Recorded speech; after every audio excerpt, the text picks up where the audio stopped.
What is up, everyone, and welcome to the Grind Time Fantasy Football Show. With me tonight is the Snake and at Scott Fantasy, the boss, Scott Atkins, here for a Grind Time Red versus Blue number 3, the final installment, number 3 this season. I'm excited, boys. I'm drafting in this. Scott, what's going on tonight, my friend? It's Red versus Blue 3. I think we're on like episode 3 million of Red versus Blue over the years. It's great to be here. Welcome, Snake, to Red versus Blue. And Adam, let's have a good time tonight. The draft should get rolling. It's already got started. Jamar Chase, number 1 overall. There's always something to talk about. That's right.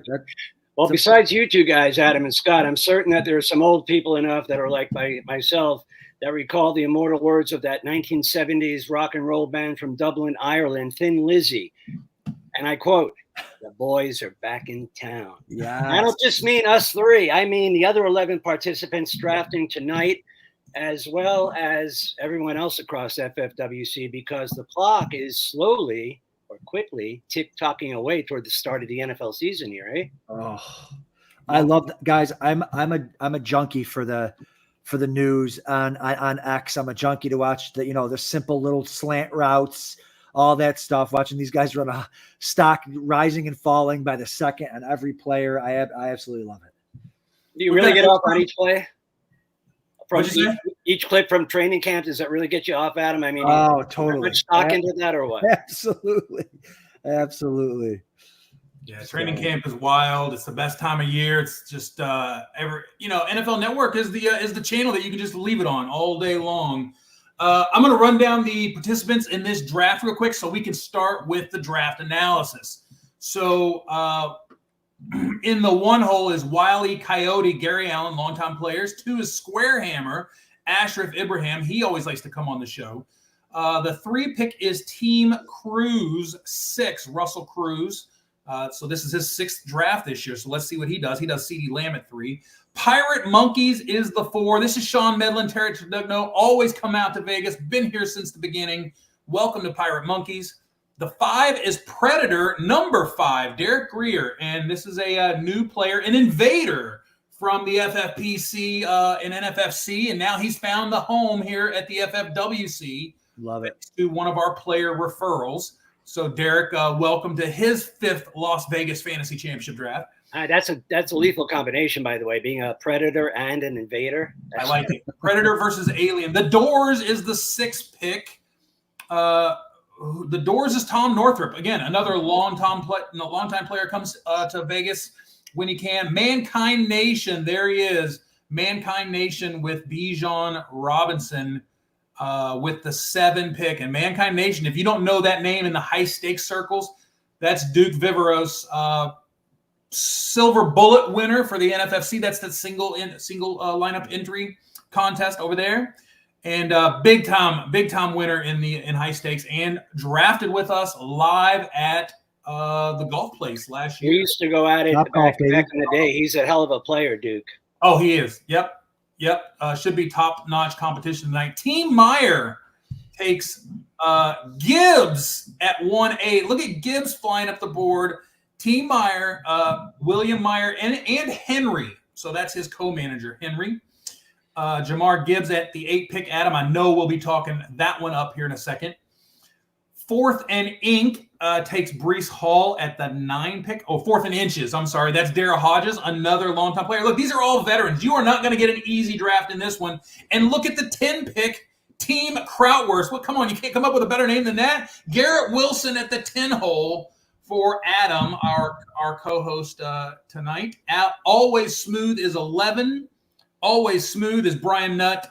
You guys have met him and his wife. They come out every year. And they just moved to Florida, so that'll be interesting to see if they make it back home to Vegas.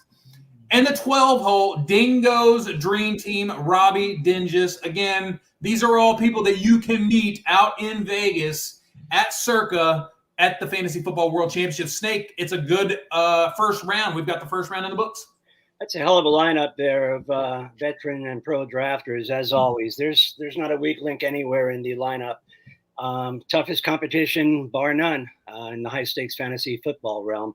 That's what the FFC is. By the way, simply as a precursor, before we start speaking about this draft, I simply wanted to put a disclaimer out there with an asterisk mark that past performance is not indicative of future success. True. And that the opinions expressed by Adam, Scott, and Snake are indeed only just that, opinions. Okay? Don't take it too seriously. It's only our opinions. So now that that's out of the way, let's carry on, shall we? Love it. Well, by the way, Adam, we have a giveaway in the YouTube chat room. So get over to YouTube. In the chat room, somebody is going to win an entry into the Las Vegas Fantasy Championship. This contest, it's a $349 entry fee, and you can win. All you have to do is give us your favorite bust of the 2024 fantasy season. Your favorite bust. Snake, make sure you participate too. Get in the chat. Your favorite right now, actually. I appreciate that's and we are going to randomize all of the people who participated in this contest in the chat, in the YouTube chat. And we're going to close it off here in a little bit. So make sure you put your bust in. I know I've got one. Adam, I know you've got one. Snake, I know you have several. Your favorite bust. Those are landmines, Adam. You know, we always say there are landmines. And if you look at every year, you can go back and look at the first round. There's like 4 or 5 of these first round picks that are not going to be worth that first round pick. And the question is, which ones are they? Yeah, exactly. And that's the fun of this. That's why we do this. It's interesting. Like if I always think if you could know, like, would you rather know the person that broke out? Like if you gotta have one choice, I want to know the person who broke out or like a top 4-round pick that busted. Like if we could have one of those answers before the season starts, that would be pretty cool. But yeah, it's there's going to be a lot of them. I mean, Adam, yes, I always thought that you possessed the foresight to tell your peers what their hindsight was going to be come Christmas time. That's not true. No, foresight and hindsight. I don't have any of it. I don't have any of it. So, but no, I thought you were a clairvoyant prophet and soothsayer, man. That's why you keep winning all the time. No, I don't win as much as I would like, unfortunately. But yeah, no, it's trying to figure those out, right, Scott? It's trying to figure out the busts, it's trying to figure out the breakouts, that type of thing. And listen, they got a couple of good ones in the chat. You know, if someone would ask me who my bust, I would have gone with Kyren Williams, and somebody already took that. So, but again, that's based on injury. It's hard to, if you got to factor in injuries, you got to factor in health. That's where a lot of people think that there's going to be some bust candidates for sure. Why do you think Kyron's not getting the respect he deserves? He's a bell cow back. McVay likes to run one horse. He had a fantastic year last year. Why? Because they drafted Blake. Well, I shouldn't mention his name, but why so down on Kyron though? I just think he's not a bell cow back. He missed 5 games last year, and I think that's probably. I mean, points per game, Snake. I love him. I love him in points per game. He's going to be 5 games. Where did he end up points per overall in scoring? Even with those 5 points, Scott. Where was he last year? I think he was a top 7 back, even with the 5 games missed. I get it. No, I totally get it for sure. But I think that the chances are he's going to miss games again, and I think Corum might be better. Anyways, not that he's going to win the job, Snake. I'm not saying Corum's going to win the job, but right. you know what I'm saying. I feel like we've seen this before. Yeah. What do you think, Scott? Who's your bust? Well, okay, I'm not gonna. I don't want to break. I mean, busts are a lot of times they are injury dependent, right? But I'm looking for somebody that maybe isn't injury. I mean, again, if you take a wide receiver in the first round, not only do you have to keep that wide receiver healthy, you have to keep that quarterback healthy.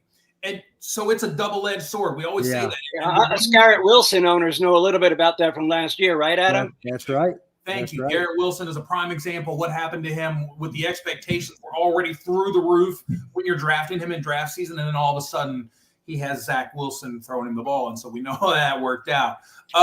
Puka Nacua is at his peak right here, I think. At 112, again, it's right where you need to be taking him. I don't think you can pass him up for the fear of him being a bust, but he's at his peak. And we did those splits, right, Snake? We did that in the Discord about a month ago where we said, hey, what is Puka's performance with Cooper Kupp and what was it without it? And it's a very stark difference when you have a ball hog target and a healthy Cooper Kupp on that side of the field. It makes it difficult for him to for Matt Stafford to keep both of those guys happy at a first-round draft grade. So it's an excellent point. And not only were the splits different with and without Kupp on the field besides Puka, you have to remember when Kupp was on the field besides him, he was not always 100% healthy either running those routes. That's just another reason, if you will, why Puka. But you know what? Remember when Amon St. Brown was, what is he, a third or fourth round pick, Amon? Last year? No. I mean, in the real NFL. What round did he go in? I don't know. I'll look it up. Go ahead. He was not a first or second round pick, and people didn't trust him after the first year. I mean, he balled out. It took him half the season to have a great year, but he did end up balling out. Fourth round pick. I was right. How about that?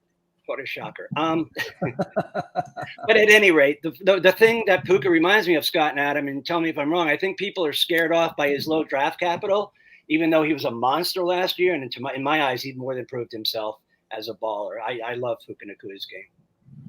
It's an exciting game to watch, for sure. And Cooper Kupp in his own right is an exciting game to watch when healthy, and so that'll be interesting. Again, the first round, those are all great players. You look at Chase, McCaffrey, Lamb, Tyreek, Jetta, Justin Jefferson. That's about as high as I've seen him go, Adam. He's getting a little flack for probably seeing Sam Darnold at quarterback, or perhaps eventually J.J. McCarthy, a rookie. But that offense, and he proved it last year, he can still perform in this range, maybe not the number 1, number 2 wide receiver range, but definitely top 5, top 8 range. He's there regardless of the quarterback. Yeah, no, I completely agree. It's that whole range of receivers I think is pretty solid there.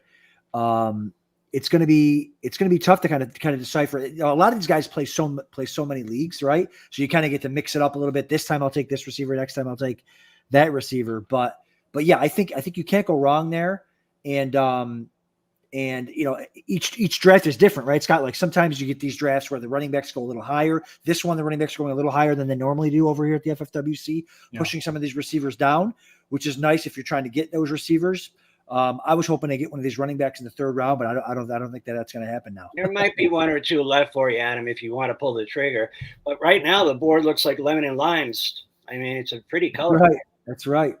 Yeah, 5 is the highest that Justin Jefferson has went in the last 10 Las Vegas Fantasy Championship drafts. That is the highest. He has went there one time before.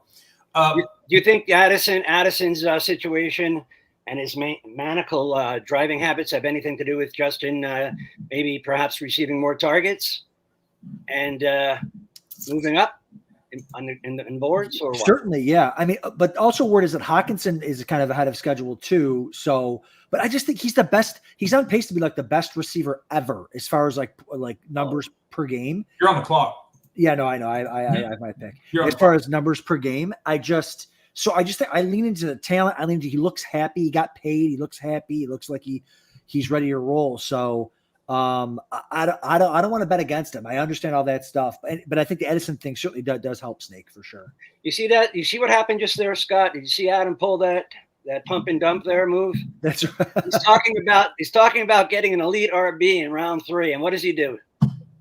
They were gone. The board yellow with 3 straight wideouts. All the running backs I wanted were gone. I was hoping, Henry there's not one there for you? Or Agent. No, and I don't like these guys, Snake. You know that. Come on. You know that. I do know that, actually. Yeah.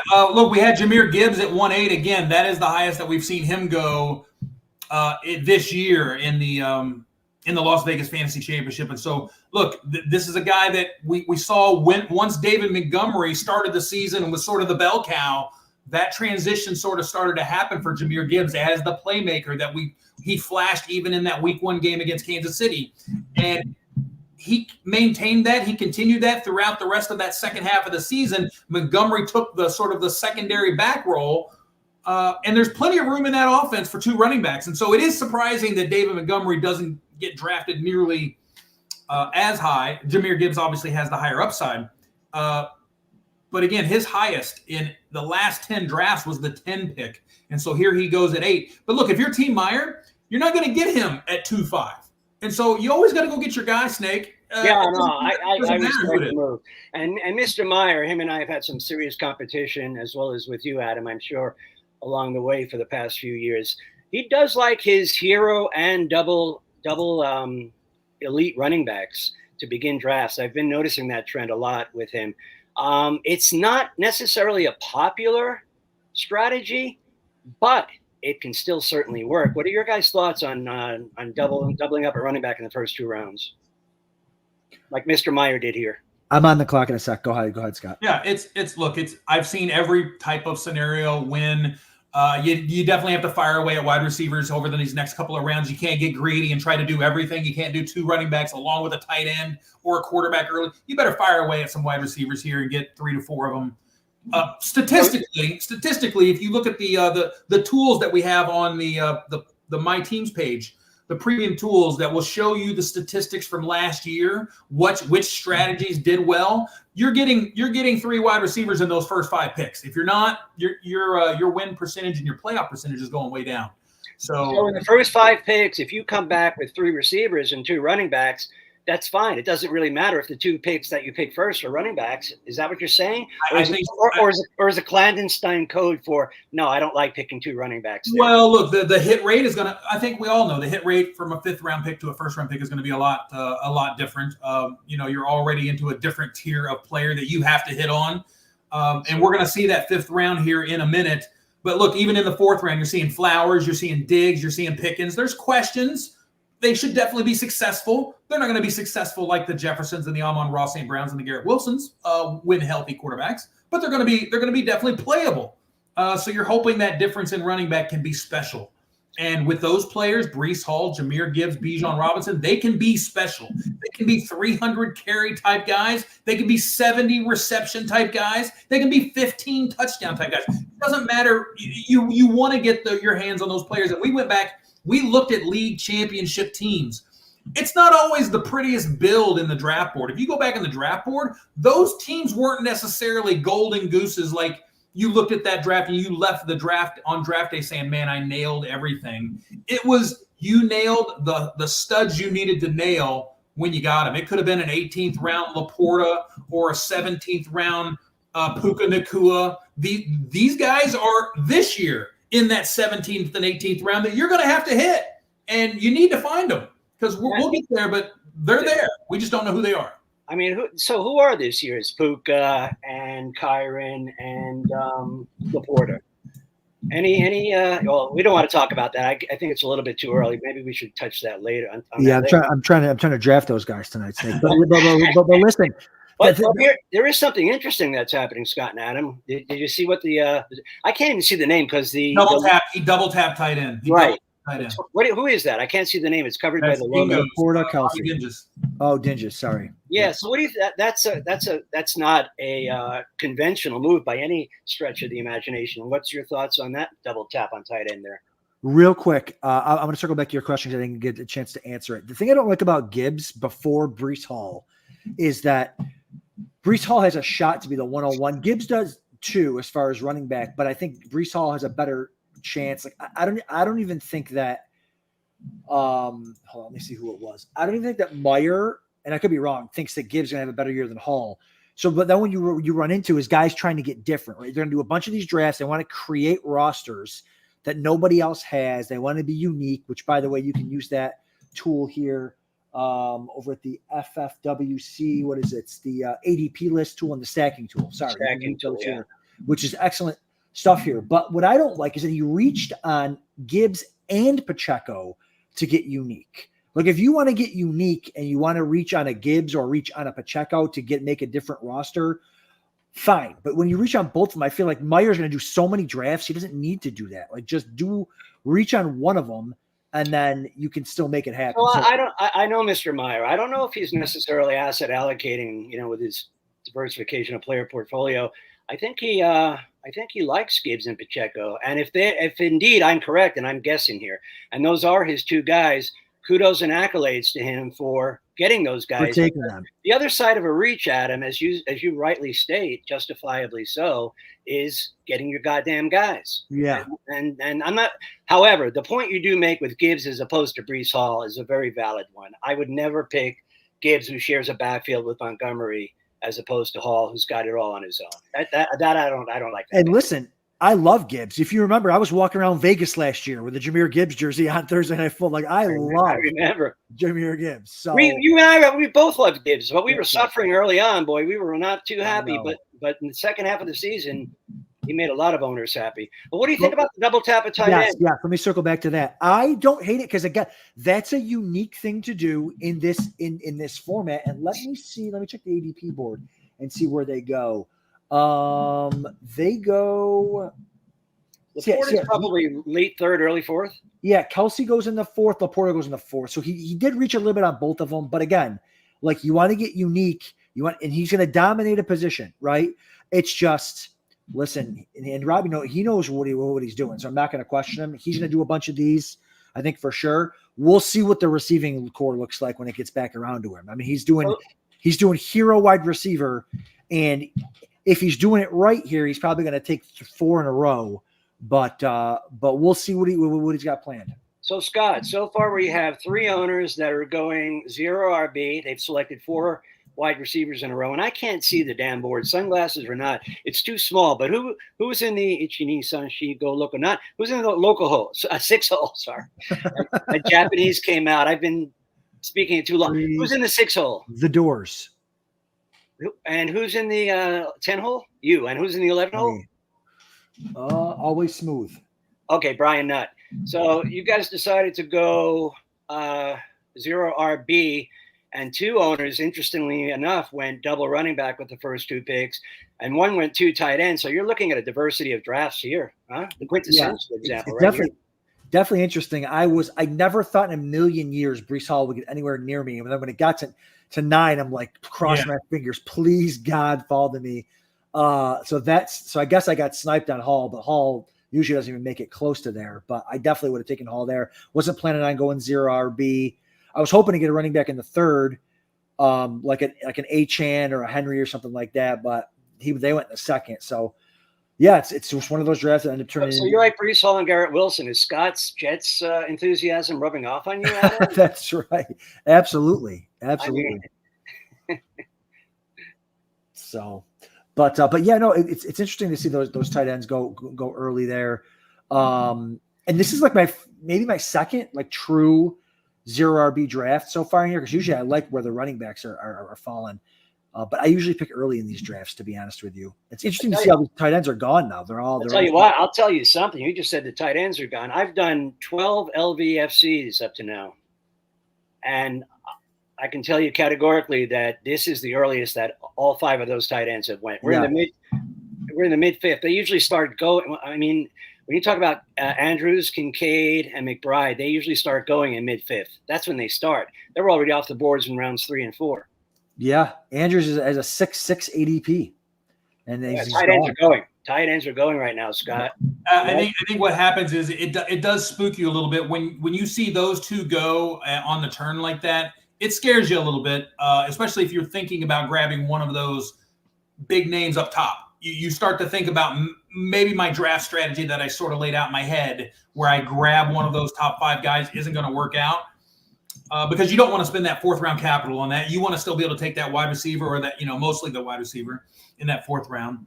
And so I think it does tend to say, okay, well, if I don't get it here, I he's already messed it up for everybody. So I better grab it. And so that's why you see McBride go and Mark Andrews. It always only takes 1, doesn't it? It does. It's just a little stress. And look, Robbie's an experienced drafter, and at the 12 hole, you do things like that, and sometimes you can catch a run. And I mean, it might not be the only time we see something like that where somebody tries to start the run, and a little bit of panic sets in. But those are the guys you want: Kincaid, McBride, Andrews. All those guys have tight end 1 upside. We've only seen 1 year from Laporta. Obviously, he's a weapon in that offense. That offense is going to get theirs. And after Amon-Ra St. Brown, it's Laporta, right? I mean, everybody wants to say maybe this is the JMO breakout year, but I don't think. I think he's fighting for that 3rd position in targets. I don't want to give away too much right here, Scott, and especially to you, Adam, because Scott's not a competitor drafter of mine.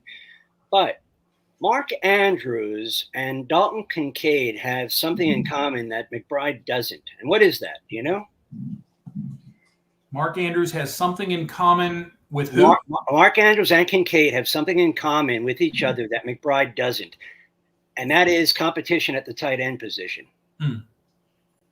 Gotcha. That's true. I was on the clock. Yeah, Zach is gone. Yeah, I'm talking about Likely and Knox. I mean, they're still hanging around.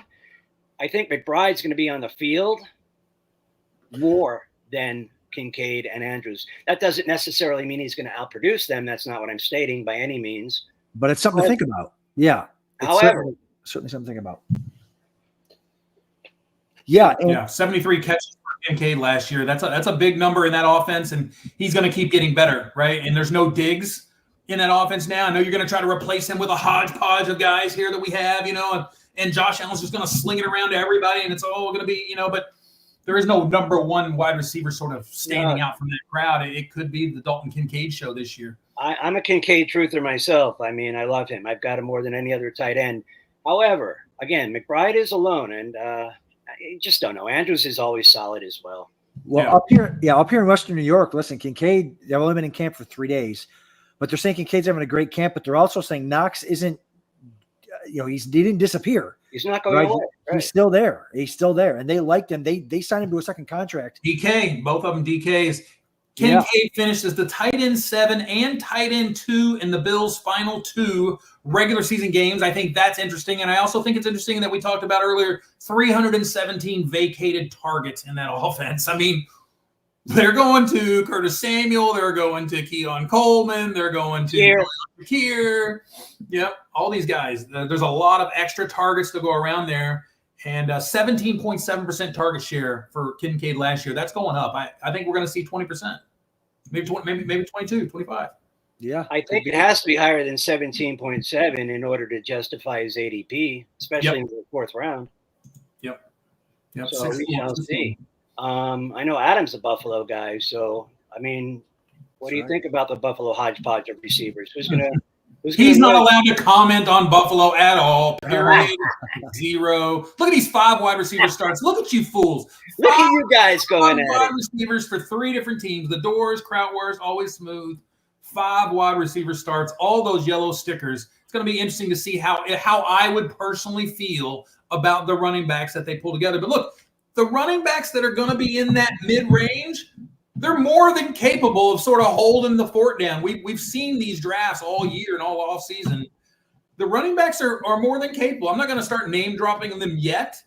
The running backs going around 6 to 9 are absolutely more than capable to echo your sentiments, Scott. Yeah. However, look at that. Look, Jacobs 6'2". Packers starter. I just got sniped there. He went 2 rounds past ADP there. Oh, wow. That's really. I was hoping to squeeze him in here, but I literally was just typing in to see if he was hurt. Yeah, right. Yeah, you want to check the wire right now. Why is Jacob just check the wire to make sure. His latest that he had ever fell in the last 10 drafts was pick 45. He just went pick 62. Wow, that's a full round and a half after ADP. Yeah, that's the story right now. I just don't like. I think he hasn't really been good, and he had one really good year other than that. But I was going to take him anyways because of the ADP there, because I do so many of these. But that's freaking wild. No, let's look at the Jacobs write-up. It was no surprise to see Jacobs' efficiency fall off a cliff after leading the NFL with 393 touches in 2022. He saw a 28% decline in yards per carry. This is from the magazine, by the way, and plummeted from 90 missed tackles to just 28. Okay, now that's fascinating. Additionally, Jacobs missed the final 4 games of the season with a quad injury. I hate those. Jacobs won't be asked to do as much with the Packers. He won't.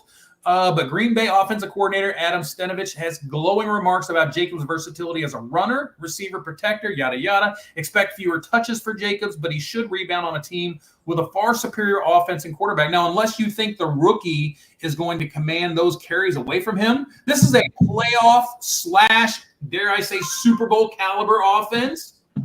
with Jordan Love? Well, it better be because they just signed Jordan Love to the highest contract in NFL history a couple of minutes ago. So. And Jacobs got his loot as well. He got a pretty package of loot as well. Jacobs did For sure. Hey, I think we use Jordan Love rookie card. What you're saying about the middle rounds, about the gentleman coming up now, who's drafting now with the 5 wideouts? I can't see his name. The Doors. Okay.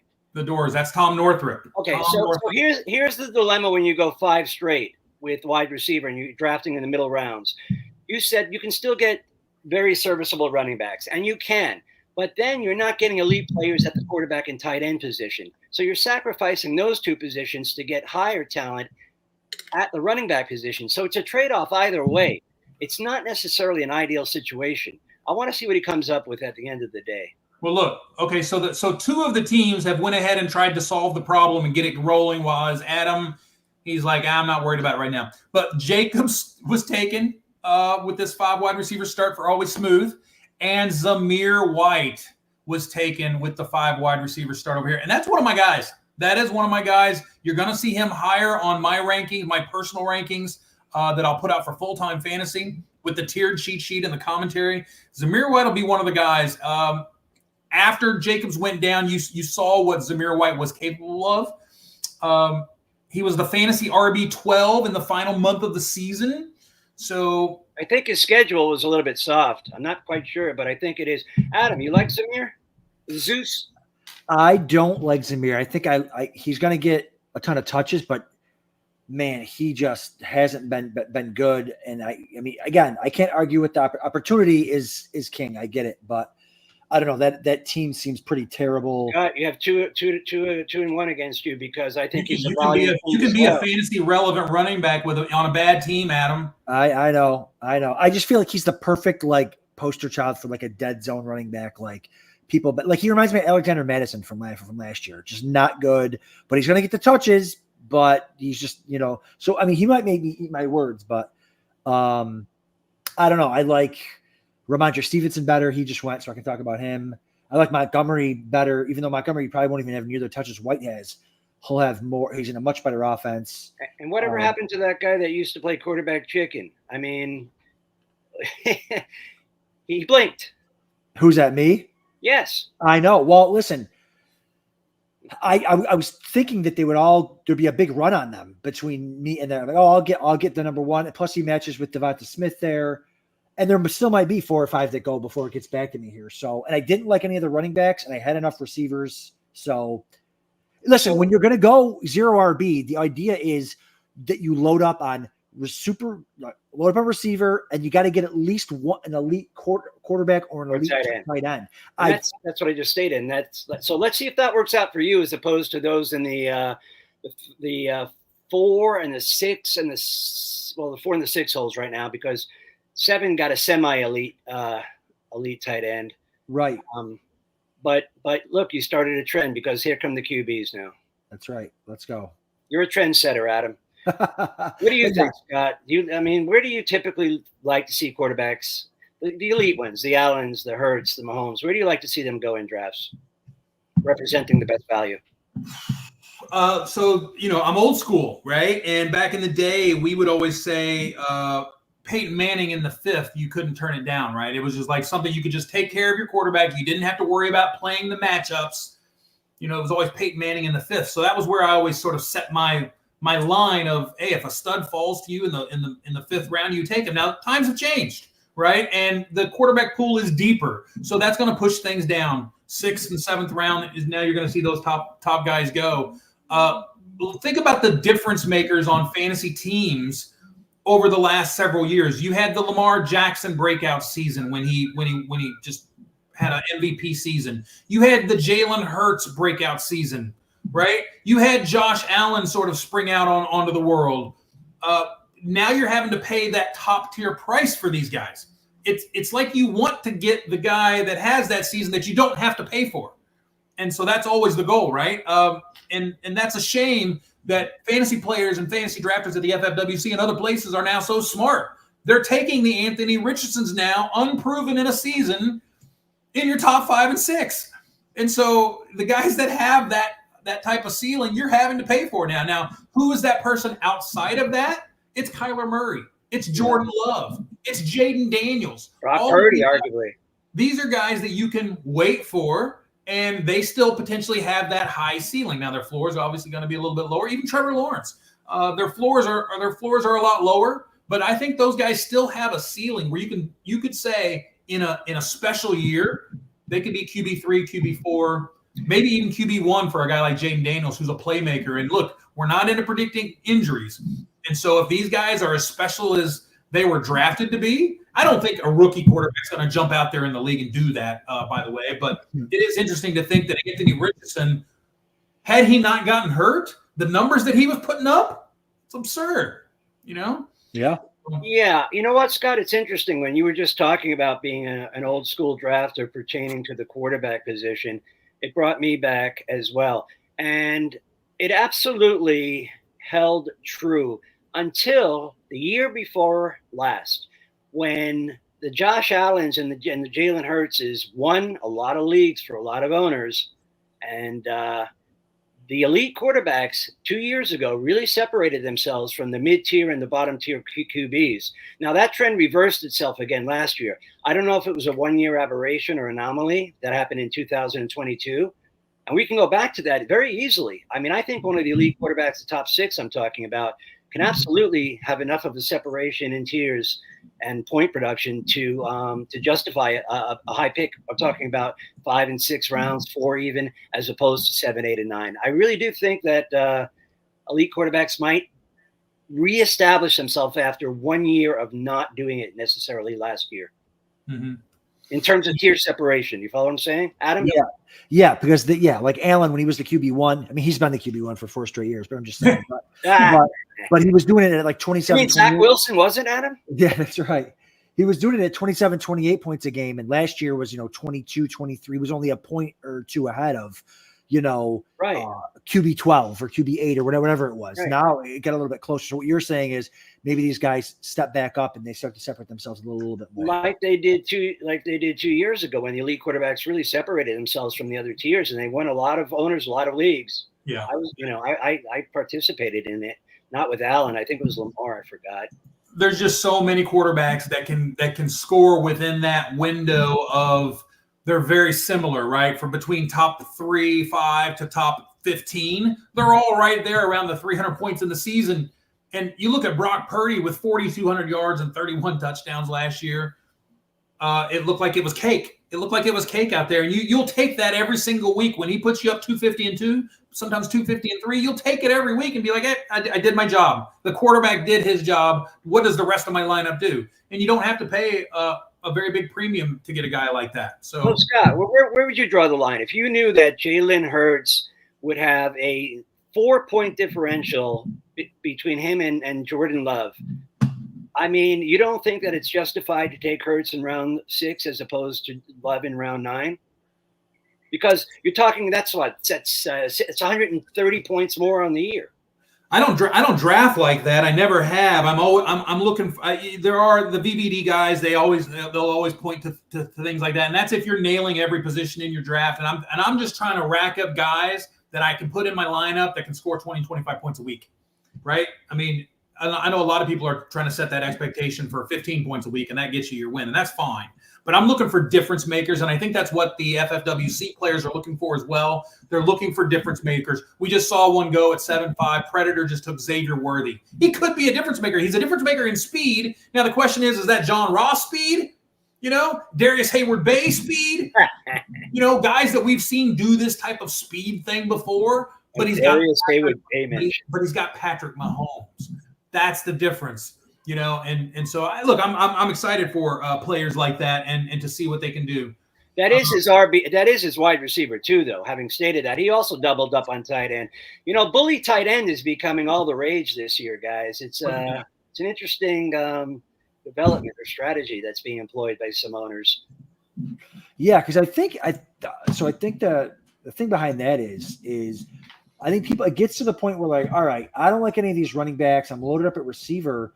Like, do I take receiver, 50? Right. Or do I take tight end 8 for my flex? Absolutely. You know what I mean? Or even tight end 7. Like, that's kind of the point. There you go. Jake Ferguson, tight end 8.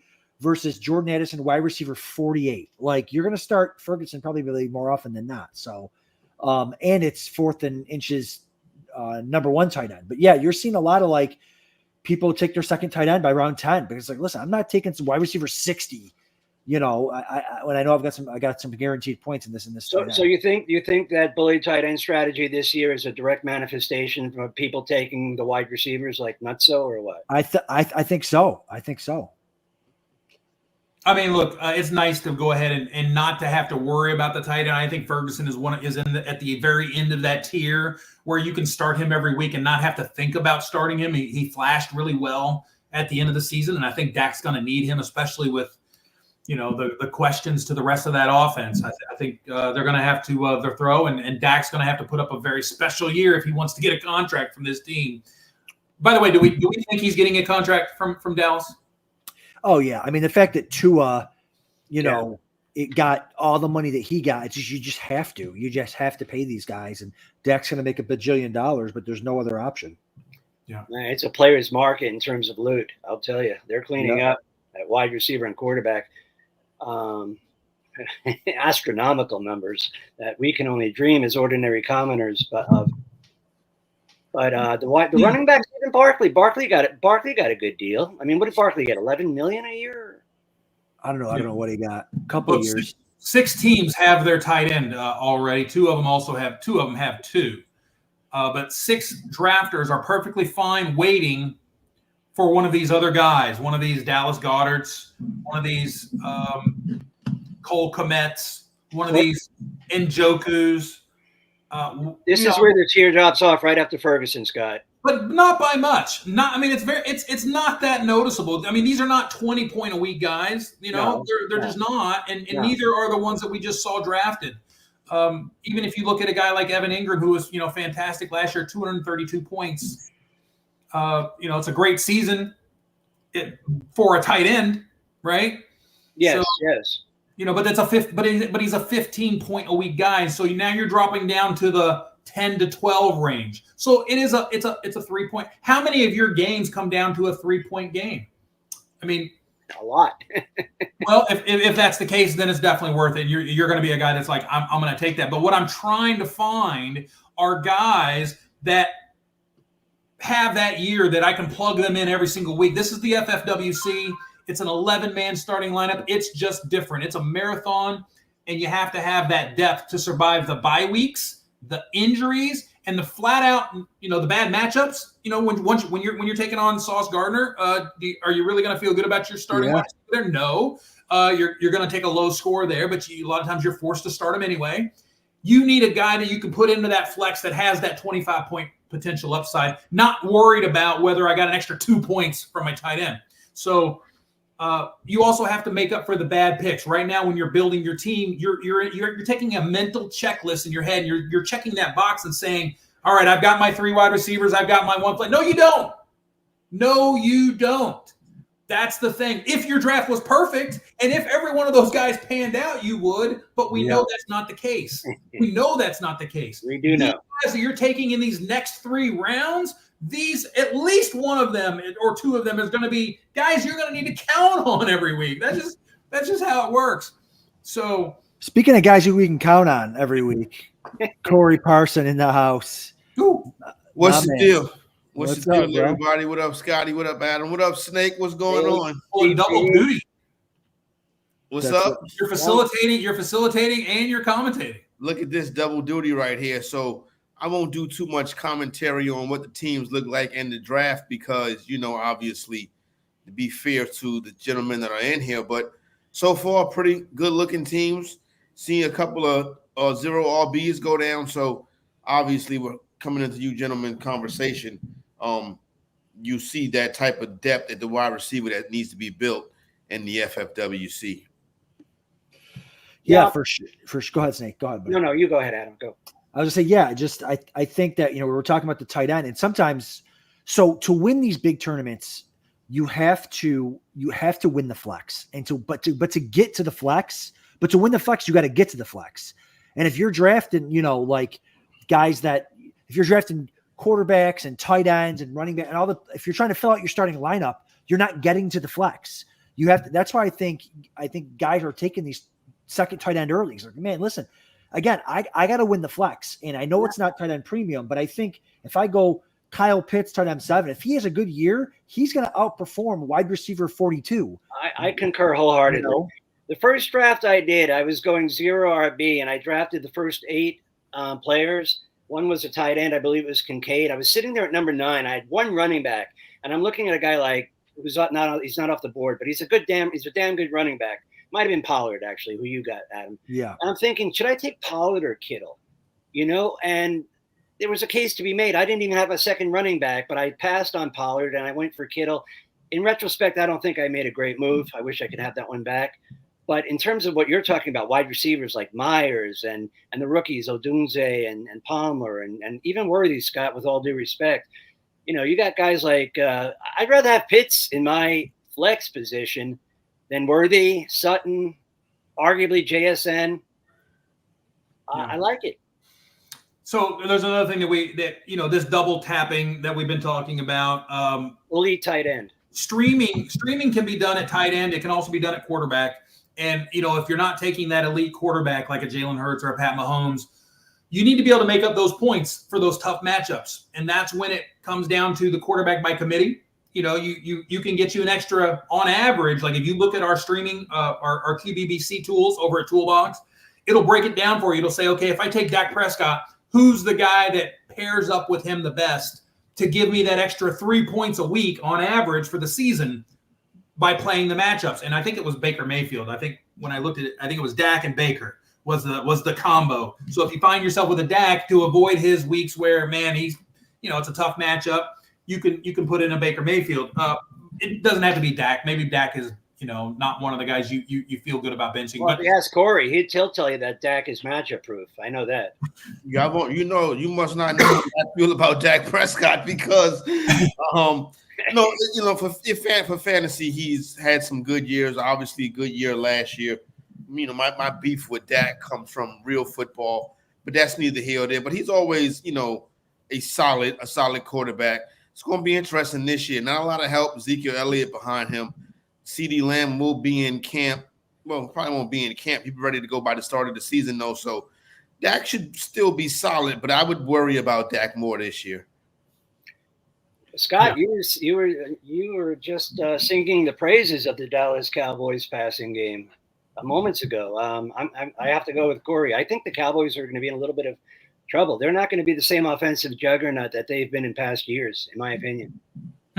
Well, you're going to be. I think again the defense is special. Again, I think people give Dallas too much of a hard time for the Green Bay loss. I think they should be giving Green Bay more respect for what they did rather than knocking Dallas down into the dirt because of that game. That's fair. That was a 50-0 home loss. That was an embarrassment. No.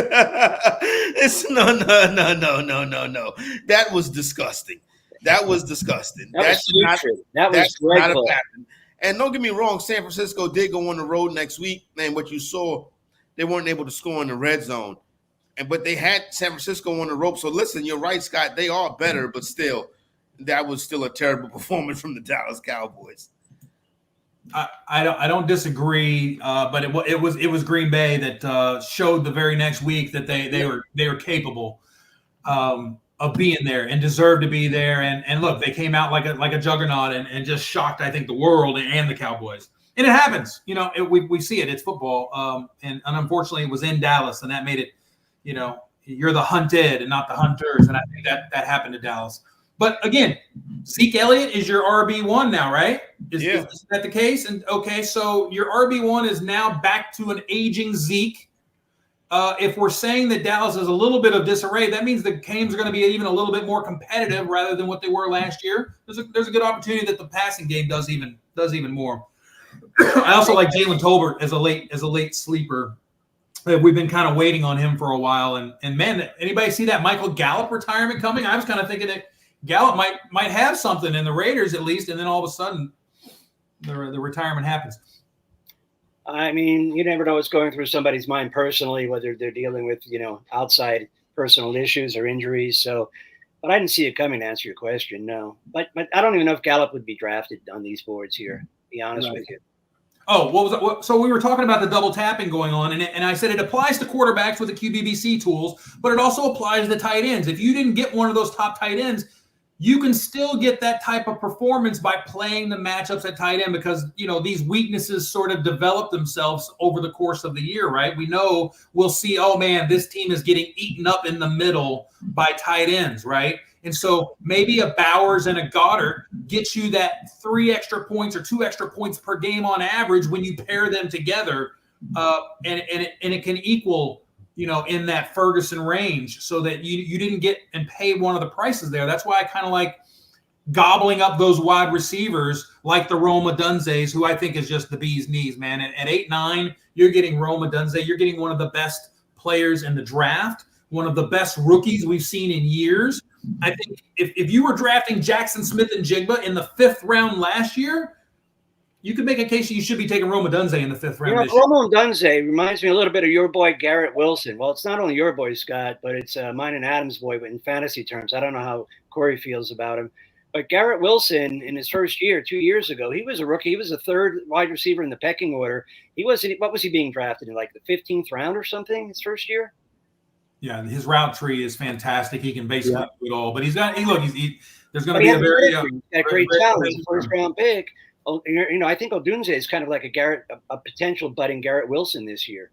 Things work out right. There's Jerry Jeudy finally in the 10th. He's everybody's sleeper every year until this year, and now he's the forgotten man in the 10th round. Look at that. Just saying that word gets the snake ire up, man. Sleeper. You got to take a drink. we got to take a drink every time somebody uses the word sleeper. No, Judy, not sleeper. Oh, Judy. Okay. Yeah.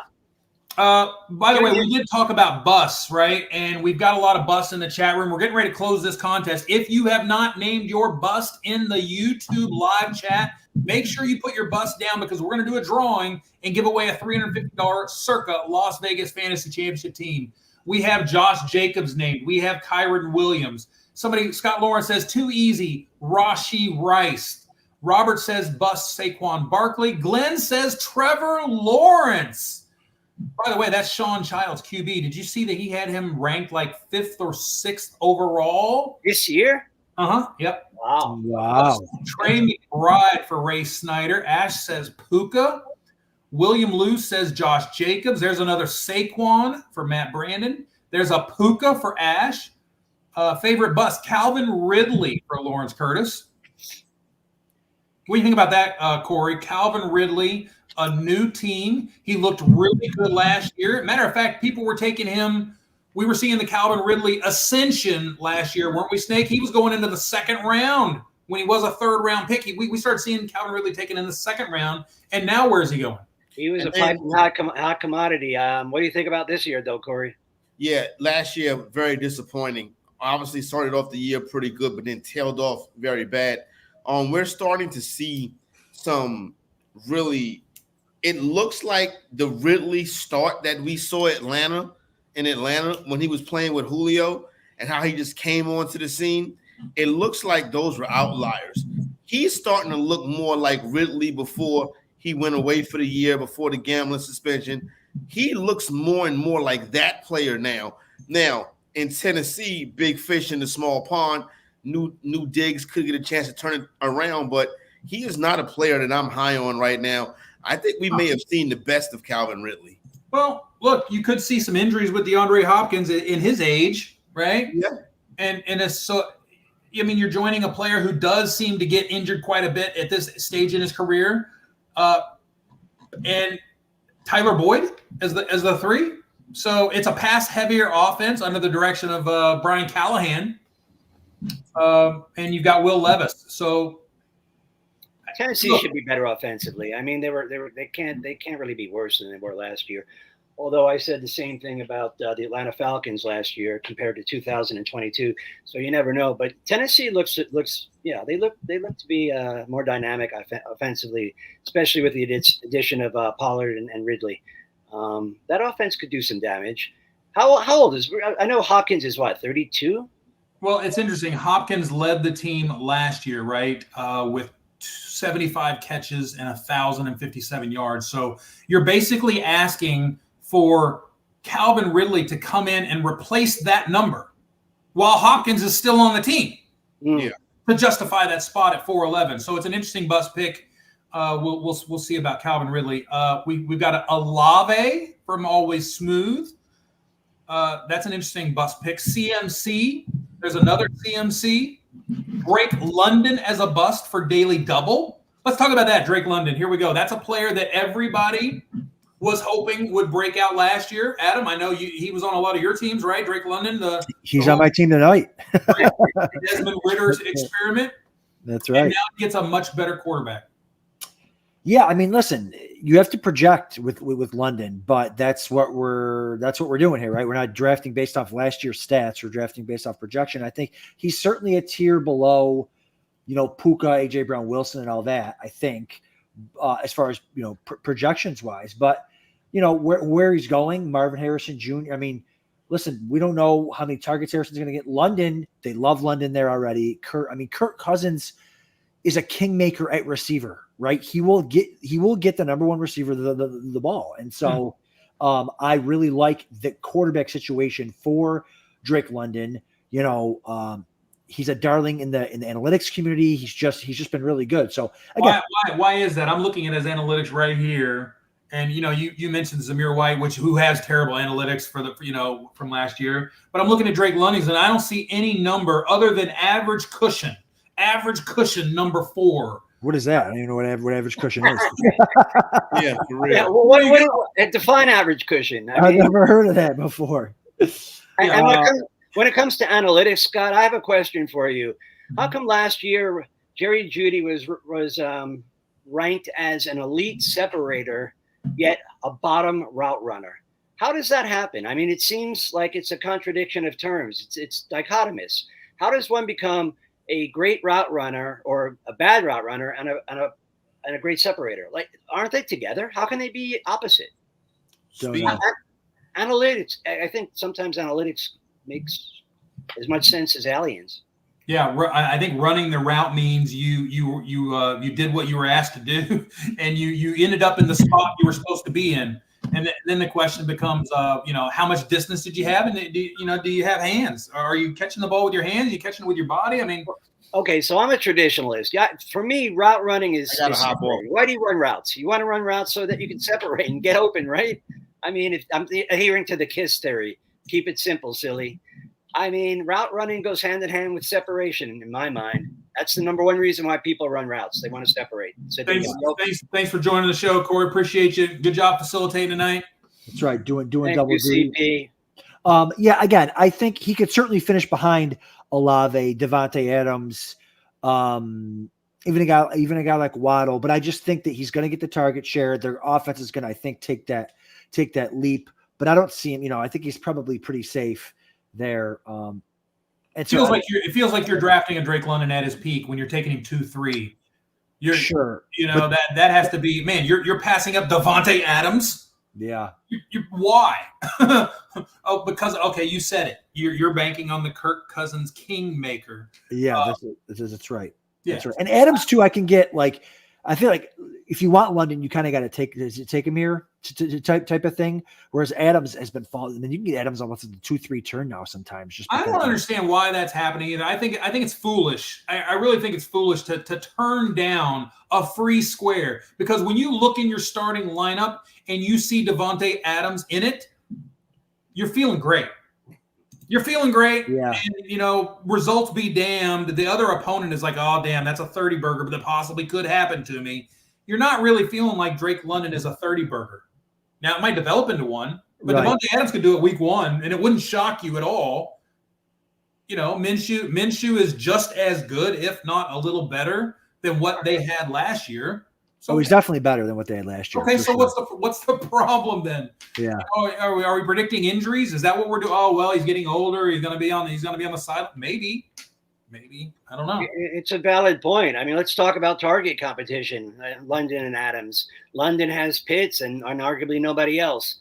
Adams has a new Brock Bowers and Jacoby Myers. You think that might play into the equation a little bit? I also liked in the second round, to pivot off that conversation, it's back at the end of that second round there. There's that Derrick Henry, Devin Achane conversation that you sort of have to have with yourself. Do you take the Derrick Henry with all of the red zone looks that he's going to get in that offense and all the touchdown opportunities that he's going to have? Or do you take the Devin Achane 50-point game, 10-point game, the lingering hammy issues? Or he has several issues, right? I mean, it seems like he gets dinged up quite a bit. And there's no reason to suggest that. Again, are we predicting injuries? I think Adam takes Achane over Henry. What am I right? Excuse me, I'm all choked up. Yes, but only because in like tournament play, I want that guy that can just break the slate. Now Henry could break the slate too with 2 or 3 touchdowns. Excuse me. I love them both. I think the other night in this, I went Lamb, Achane, Henry. So like I really like both of them. Yeah, we talked about this ad nauseum, but at the risk of sounding redundant, we want to.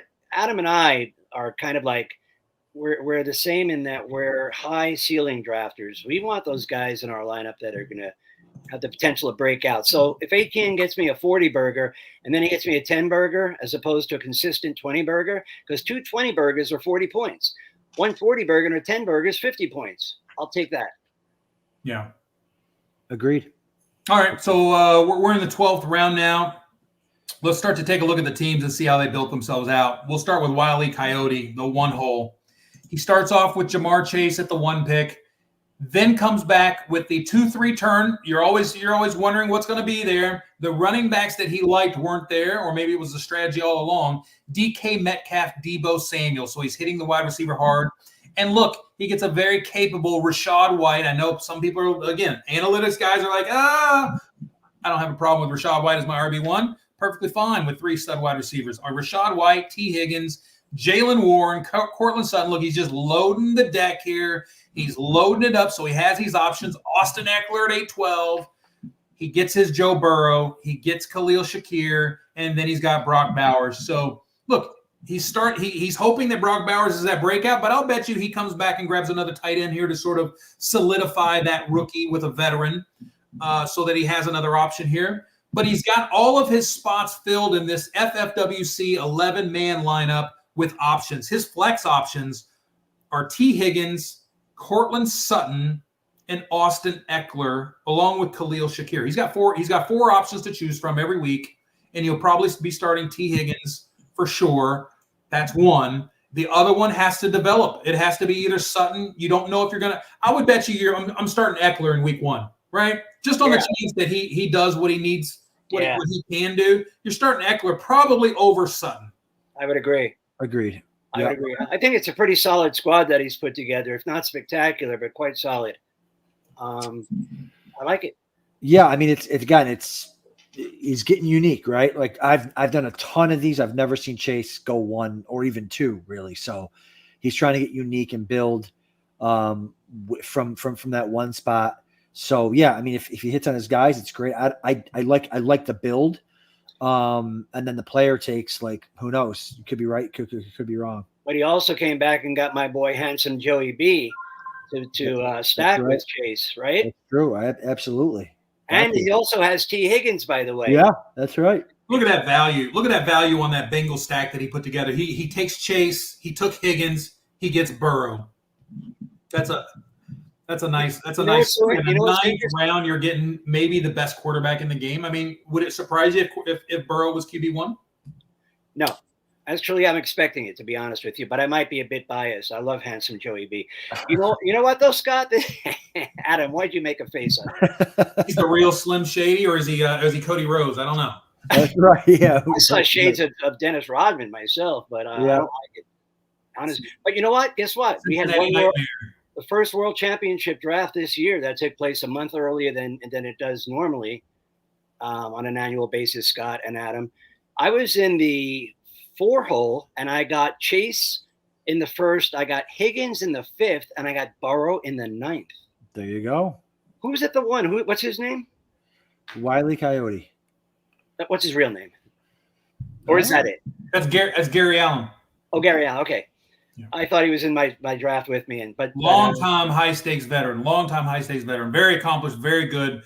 Seems like we see a dominator from Gary on the regular. Boom. Yep, on the regular. Let's move on to Square Hammer at the 2-hole.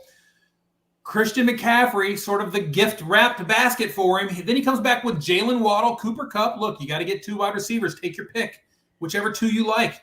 Then it's Calvin Ridley. We talked a little bit about Calvin Ridley. Trey McBride at 5. He's locking down one of those elite tight ends. He gets Ramondre Stevenson to fall to him, which, again, we're used to the Bill Belichick Patriot running back. Not necessarily the case anymore. We just don't know. He should be the bell cow. I mean, Antonio Gibson is a complimentary receiving back. So let's see what he does as an RB2. Josh Allen, 7th round. Look at that. Now, again, we've talked about taking tight end and quarterback early. That is going to make the flex positions difficult. Let's see if it does for Square Hammer. He takes Tajay Spears and Mike Williams. Well done. Well done.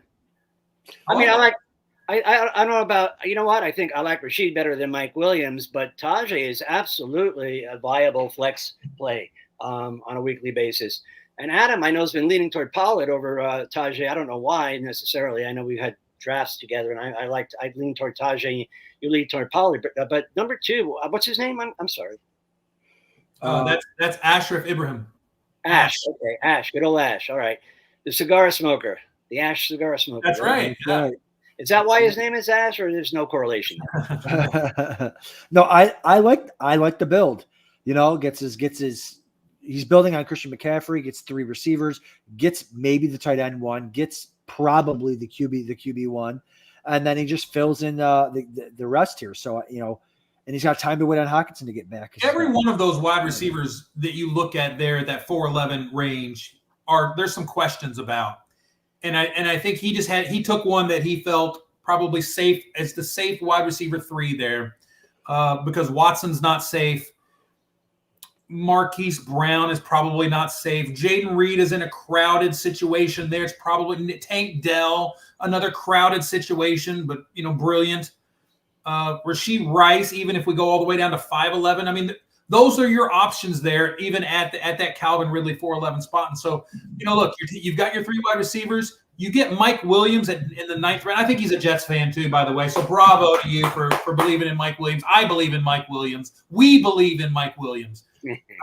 He's healthy, and he's going to be a full go week 1. So that's the word anyway. Is that a Scott guarantee right there? That is the word on the street. That is the word on the street. They didn't pay him that money if they didn't think he was going to be ready week 1. Okay. I didn't. I thought it was a question mark, but now, okay. And then you're taking T.J. Hockenson again. That's not somebody you're going to be able to use in the first half of the season, of course. But once he comes back, that's an easy flex there with Trey McBride. Absolutely, yeah. Solid team. First two drafters. Two very good teams to start off with this review. Adam, you want to break down? Oh no, you're getting ready to go on the clock. I'll do it again. Team Cruz. This is Russell Cruz. CeeDee Lamb with the 3 pick. Achane, Ayuk, Kincaid, Christian Watson, Kenneth Walker. That is value. I don't care what anybody says. 6'10", Kenneth Walker. You're going to feel good about that. Pat Mahomes in the 7th round. It's a gift. That's a gift. It's a gift. Yes. Josh Palmer as a flex option. And Brandon Cooks as a flex option, probably your week 1 starters. Yeah. Marshawn Lloyd with an injury, Kendre Miller with an injury, Adonai Mitchell with an injury, and Estime with an injury. These are all with injury guys. But Palmer and Cooks sort of they plug in. They plug in. Josh Palmer could be the wide receiver 1 in that offense. It's going to take Ladd McConkey a while, I would think, to become that. So I think at least for the first part of the season, it's Josh Palmer show. There you go. I'm not a Palmer buyer, to be honest with you. I think really, yeah, I think Palmer and Cooks are less than ideal flex plays. I think he's going to struggle to win in the flex on a weekly basis. Well, this is why we talk. Well, why? Because he took his tight end and his QB early. He's got an elite tight end. Getting a couple extra points, absolutely. Like you talked about, and he's getting a couple extra points at Mahomes. So if he's 6 points behind in that flex, right, He's got to make it up, right? He makes it up at quarterback and tight end. That's right. And that's a strategy, and we'll see Look, if it works. Here's an efficiency number for Josh Palmer, number 18 yards per target. He's the 18th best wide receiver, yards per target of Justin Herbert. Yards per reception, number 18. Those are the good ones. Everything else. Yeah, but Palmer did that. Palmer had the luxury of doing that when he had Keenan Allen lined up besides him. He doesn't have that same luxury this year necessarily. He's got a rookie and he's got a veteran in DJ Chark and a second-year player in Quentin Johnson, who Adam just loved last year, and I told him not to take him, but that's a different story altogether. Hey, you know what? That's a great point. That was not a snake dig, by the way, Adam, for the record. I love it. I love it. Snake doesn't forget a thing over there. But yeah, no, I was on Quentin Johnston. I was counting on him not being the worst receiver in the history of receivers, and he actually was. Yeah. But Palmer could have a very tough time against the league's best corners. Sure. And that's what you're saying. I think he's fine as wide receiver for 52, and he's fine in best ball. But when you got to start and pick which weeks he's going to do it, you got to, he's in your flex. Yeah, I like this elite tight end in Mahomes and the elite tight end in Kincaid, the elite quarterback in Mahomes. And I think he suffers a little bit with Palmer and Cooks. There's a couple of people that went after Palmer. This is just my take that I would have preferred over Josh Palmer there at the 7th. Yep, fine. That's a fair point. Again, you take the quarterback and tight end early. You are not gonna love the flex. You're not gonna love the flex most of the time. So you can get away with it, but it's rare. It's rare. It's absolutely rare. Pirate Monkey, Sean Medlin, again, longtime player. Terry Todugno, both these guys. Tyreek Hill, Derrick Henry, Mike Evans, Deontay Johnson through 4 rounds.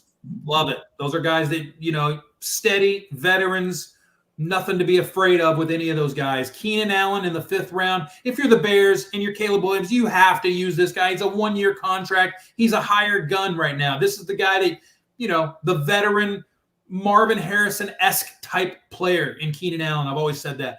Aaron Jones in the 6th for Minnesota is going to be a bell cow when he's playing and healthy. James Conner, same thing. When he's healthy, he's the bell cow for Arizona for at least a while, for most of the season, I would say. And then Roma Dunze, Trey Benson, he's got the backup, Jahan Dotson, Kimani Vidal, Ray Davis, Trevor Lawrence. Still doesn't have his tight end, but he's been loading the deck at the green and yellow sticker, Snake.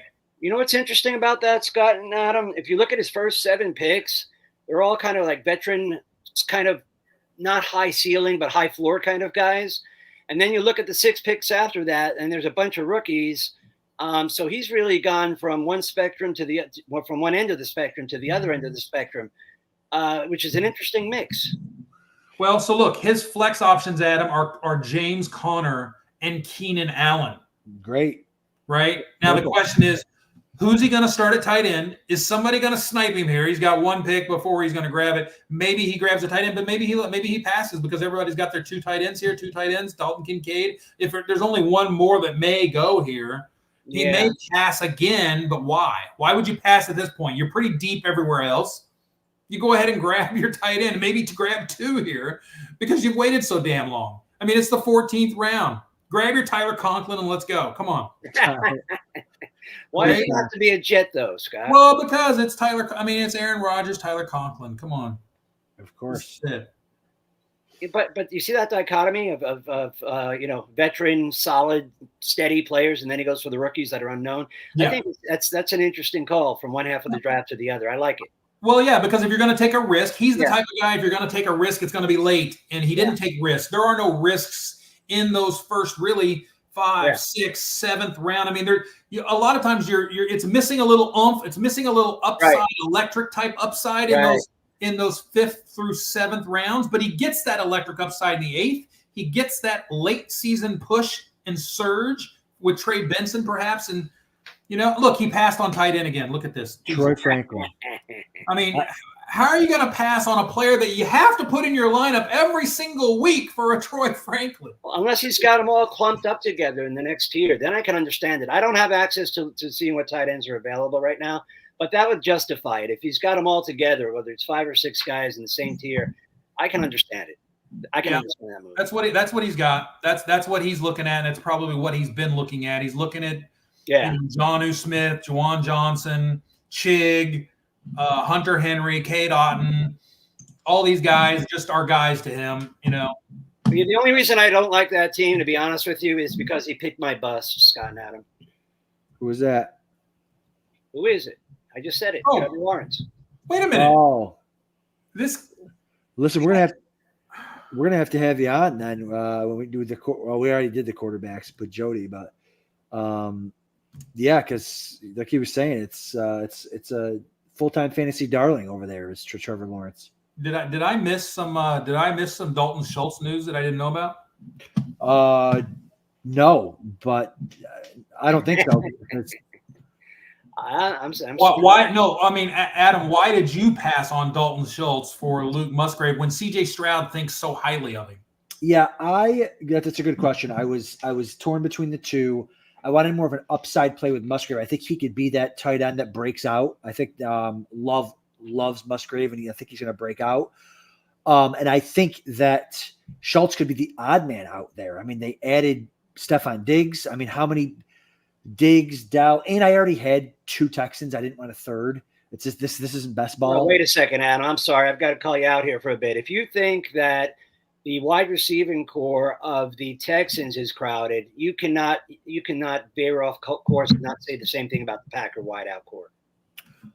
But I think that Texans wide receiver core is much better than the Packers wide receiver core. Like I feel like they could be super successful, whereas I just think Schultz is higher. Musgrave has more competition for targets. I don't agree. Like I think if you rank them on just pass catchers, I think Musgrave could be number 2, number 3. Like there's Schultz is Musgrave is the tight end 2 on his own team, bro. I don't agree. I don't know. I mean, I've always been a Tucker Kraft guy. I'm gonna go to my grave with that guy. Yeah, I get it. But I mean, since the cat's out of the bag with the Dalton Schultz, oh my God, he did it again. He did it. Passed on tight end again, to Scott's dismay and utter. I mean, he's got like you said, an Isaiah Likely, a Mike Gesicki. Something is in the works for this guy. He likes somebody down here. I don't know who it is, but to pass is fascinating. Let's move on to the next team. Fascinating. Let's move on to the next team. Predator. This is Derek Greer. Everybody get to know Derek with the Predator. Justin Jefferson, ETN, Kyron Williams, Kamara, Mark Andrews, double taps with Kyle Pitts. He better fire away at some wide receivers, boys. Xavier Worthy, Brian Thomas, and then he stops. Yeah, he didn't fire away, Scott, and that was a mistake. Stroud, Zeke, Dobbins, McLaughlin. So why would he do that? I mean, give me some sort of justification. He has 3 running backs with his first 4 picks. He's got double tight end tap, comes back to 2 rookie wideouts. Then he grabs his, you got to hit the wide receivers, man. You just have to. You can't go QB and then 3 more RBs in a row. You can't. Well, so he believes in Xavier Worthy and Brian Thomas. With this draft strategy, he has to believe, right? He has to. They have to hit. He took Brian Thomas over safer, boring players like Palmer, Brandon Cooks, Mike Williams. Brian Thomas is a guy that he LSU tape. You look at it. He's a one-trick pony right now. He has to develop those other parts of his game. If he does that, he's going to be lethal because of what he does well, which is that straight post fly pattern. I mean, he does that with the best of them, right? Isn't Worthy also arguably a one-trick pony as well? Or Worthy's, I mean, when you've got speed, anything's possible. So. But if he doesn't hit on those 2 rookie wide receivers, I love his bully tight end. I don't mind the bully tight end. I don't even mind the 3 running backs in the beginning. He went 4 rookie wide receivers. He's got 2 more late in the 13th and the 15th. And again, if Ayuk is traded, Pearsall would maybe benefit. Leggett could be the, behind Deontay Johnson, I think. But if Deontay Johnson were to miss time, I think Leggett could be the wide receiver 1 on that team. What do you think, Adam? It's too many running backs? I was looking at this team earlier, and it's just when we talk about getting to that flex, he he got to the flex, but you got to, you can't skip out on your starting receivers. Like you do see this a lot from FFPC players, and I'm not saying that Derek is, because Derek is now an FFWC player. That's right. But it is a sort of a, when you're on the clock, value feels differently when you've been drafting those leagues so much, and you come over here and it feels like, wow, why is this running back value falling to me? There is an acclamation. There is an acclamation. I concur wholeheartedly. There is an acclamation, especially from a premium tight end league to the FFWC, where there's 3 wideouts and 2 flex positions. The yellow stickers do tend to go quicker. So maybe it's a learning curve, but I like the players he's drafted, and I wouldn't be surprised if he wins the whole league, because that's how things work. By the way, I would have loved a Lockett pick. In the in the 9th round. Instead because of Stroud? At least that would have allowed him to, have that player, let one of those guys, let Brian Thomas develop. Let's see, because are you going to trust him in week 1? You wouldn't want. You're right. I agree. Now looking at it, I do think he could have passed on Stroud. He could have ended up with Murray. But I understand the fascination too, and the not the fascination, the attraction to getting a CJ Stroud on your team. If you want him, you got to get him, and that's what he did. Yeah, that's probably my least favorite team so far. I mean, you can maybe make an excuse like, oh, I'm going to stream that wide receiver 3, but you might be streaming wide receiver 2 and wide receiver 3 with this team. I mean, in the middle of it all, you're double tapping your tight end. He has 5 rounds to solve this week 1 problem. And let's talk about, how do you solve a week 1 problem in the FFWC, right? You look to the Thursday night game. You look to the Friday game. Both of those, you get the free look and the free pass. Adam's favorite, free look. That's right. Let's go, baby. You have Green Bay, maybe a Dontavian Wicks. Is he gone? Yeah, he's gone. Yeah, he's been gone. You had Green Bay. You have Philadelphia. Are there any players there that you may be able to sneak in a wide receiver starter? You also have the Packers and the Ravens. Yep. For free look teams on Thursday and Friday night. Yeah, those other 2 teams. Yeah, exactly. So the Chiefs and the Ravens. Yep. So you could have had some options there. I just not my favorite team so far. That's how you solve a week 1 problem in the FFWC. You think ahead, because again, you don't want to give up that week 1. By the way, another good thing about the FFWC is the all play in week 1. You don't have to get a win in week 1. The way you do that is be the top 6 in scoring. Just make the top 6. That's all you got to do, is make the top 6 in scoring. Yeah. 14 weeks, all play weeks 1, 2, and 14. Yep. FFWC, best format, best software, best customer service, best. And we did it that way for a reason. Because you are feeling out your lineup in the early weeks. Yeah. You don't really know what you have, and so being in the top 6 is all you really need to do to get that done.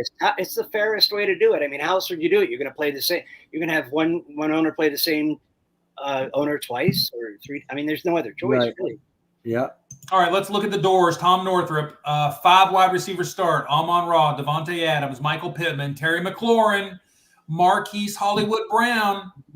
He gets Zamir White. He gets Zach Moss. He gets one of my favorites in the entire draft, Brian Robinson. The coaches love him.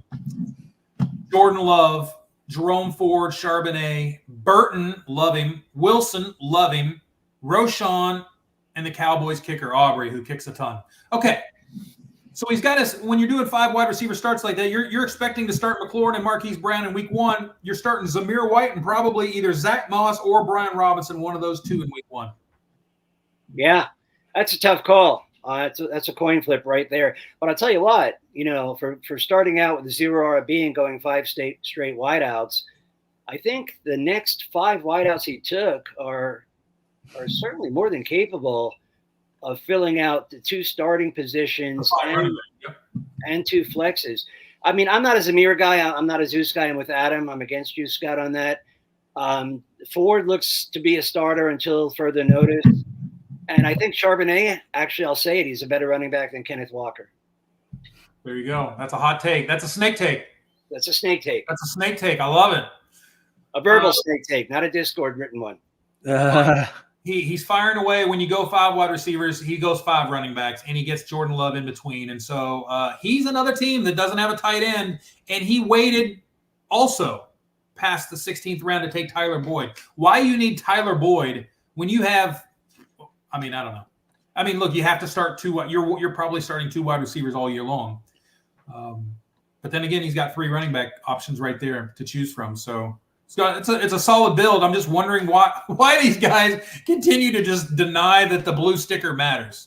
It's fascinating. Yeah, because here's the thing too. Like I like if you want to push tight end and punt tight end, like fine, whatever. But you have to like to win all this money. You got to smash those 3 weeks at the end. And if you have a 0 at tight end, like or 5 point, like I don't know, like they must have 2 or 3 late round guys that they absolutely love. But I mean, how you can't love them that much, and you're just going to have to hope and pray or think you're going to grab enough waivers. But at the end of the year, man, you got to hit on every single spot.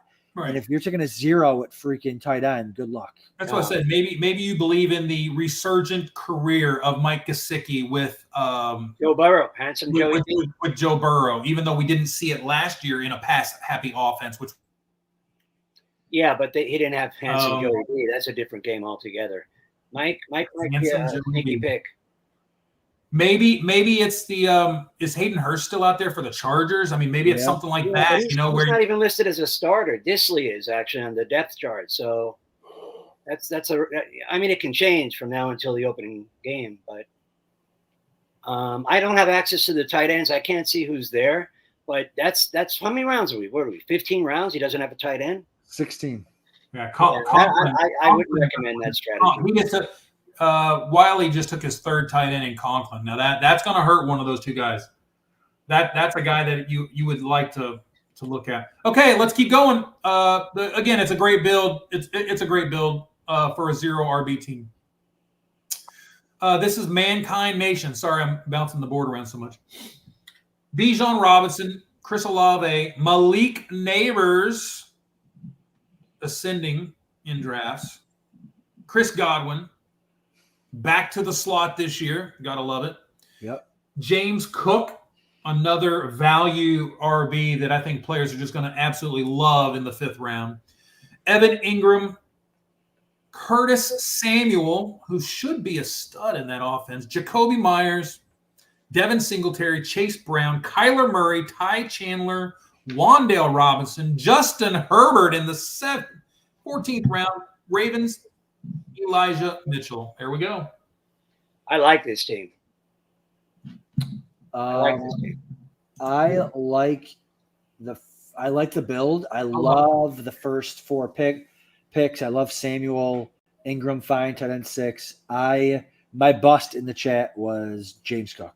I just think they've right now in Buffalo they have Curtis Samuel lining up at running back and catching passes. And so he did a bunch of that when he was in Carolina with the Bills offensive coordinator there. And I just think that he's got if James Cook is going to get the goal line work and he's splitting time as the pass down receiving back, good riddance. I mean, the guy was 3rd in the NFL in rushing last year, 3rd or 2nd, and was like running back 13.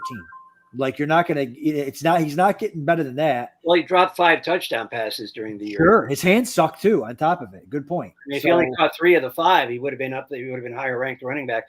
But that's a great point. And that's one I've actually thought of as well. Curtis Samuel stealing some of James Cook's thunder.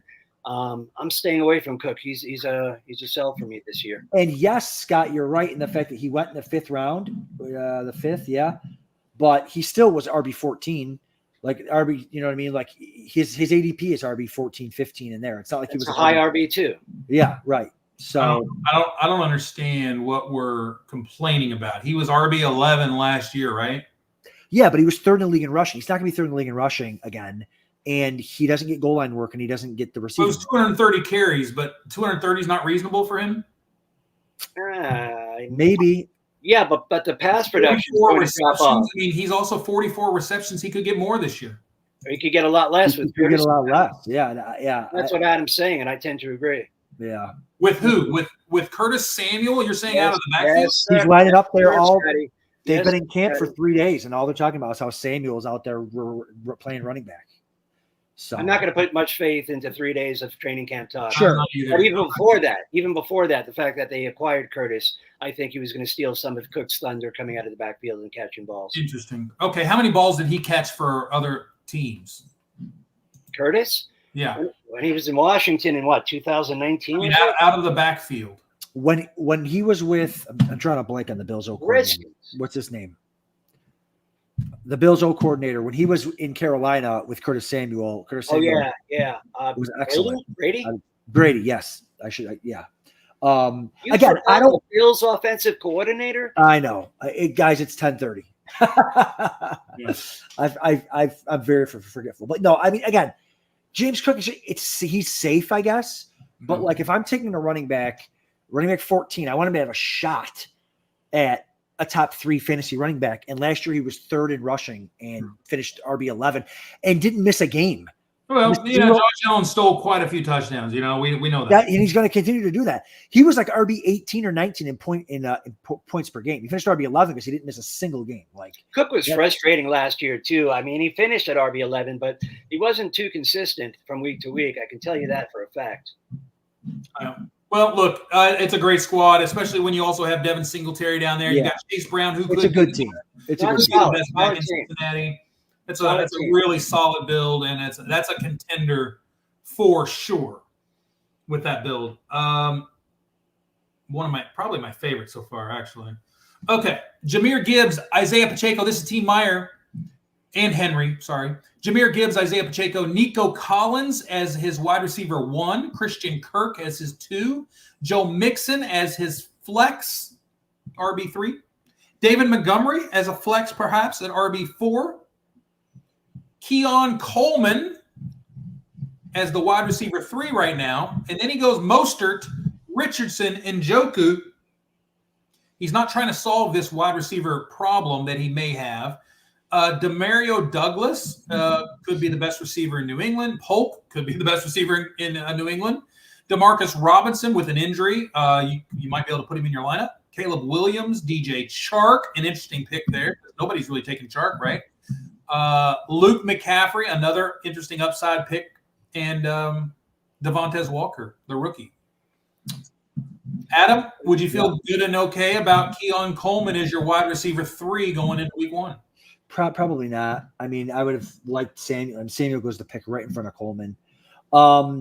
It's funny. This team's interesting to me because I like some of my favorite picks are on this team and some of my least favorite picks are on this team. Like Richardson is QB 8 at the 908. That's 3 rounds. Yeah, that's great value on Richardson. Past ADP. Like that's exceptional. And Njoku was starting at 11. Wonderful. But and again, I like Gibbs, but not in front of Breece Hall. I like Pacheco, but not in the mid-second. I don't like Nico because he could be the wide receiver 3 there. Yep. But I like Montgomery. So again, I don't hate the build. I love some of the players, but I hate some of the players. But again, who knows how the players are? Yeah, and by the way, Snake, I would take again when you start the draft, like you said, 2 running backs.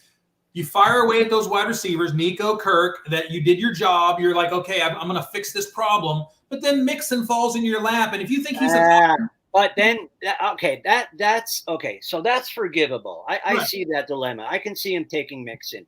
Right. But then why Montgomery? You got to shoot for a wide out there. Or because he's in that tier of that whole running back run. Look at the running back run. This is sometimes you get 10, 12 in a row here. Yeah, but he came like Adam aforementioned. If you don't come out with 3 running back, 3 wide receivers, 5 rounds, you're going to be in trouble.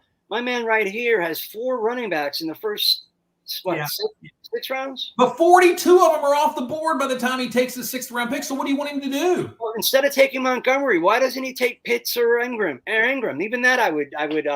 He's fine with Njoku. That's not a problem.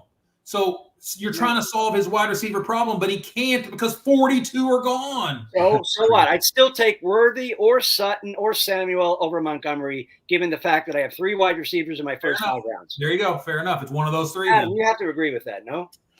Here's the thing. Hindsight's to 2020. I wonder if Meyer would have gone back and said, "Hey, listen, I should have taken like Marquise Brown." Or sorry, he couldn't get Brown. Could he get Brown? No. He could have. Tank Dell. No. If he'd have known he was going to get Montgomery, would he have taken Tank Dell instead and then gotten Montgomery? That type of thing. Because again, that's what we were talking about earlier. It's RB 17 versus wide receiver 43. It's like, who's going to score more points?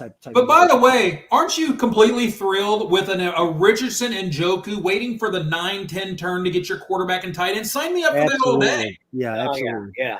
Sign me up for Especially that all Richardson day. in the rank. Yeah. I don't need a red sticker or a blue sticker before the 9th and 10th round if I'm getting those guys. And I'll tell you what, Mixon at 5'9", I mean, it fell into his lap, as you stated. It's hard to say no to as well. Right. I don't have a problem with that. I have a problem in the 6th round with Montgomery. Shame. Well, okay. I don't. You know what? Because of the situation with the wide receivers, Xavier Worthy's probably the pick there. But the Mostert pick, that's shameful. Come on. You got 4 running backs. Yeah. Grab one of those wideouts there. I think Montgomery's shameful. I think that the Mostert pick is putrid and dreadful. It's not. I mean, look, he's doing what's called making your strength stronger, right? He knows he's sort of resigned in himself that he's not going to be able to flex a wide receiver.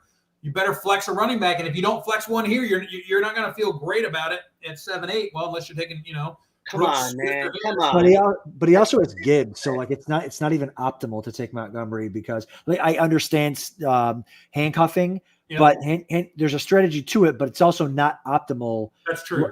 Like because if Gibbs goes down, you've got Montgomery, but so does everybody else who didn't take Gibbs and Montgomery on the same team. So.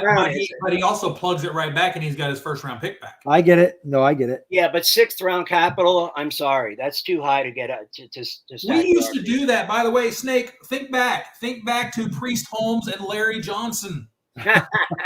Wow, that's the last time that worked.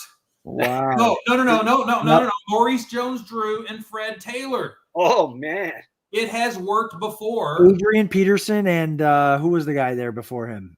What's his name? Chester something. Chester Taylor. Chester Taylor was he the guy there? Wow.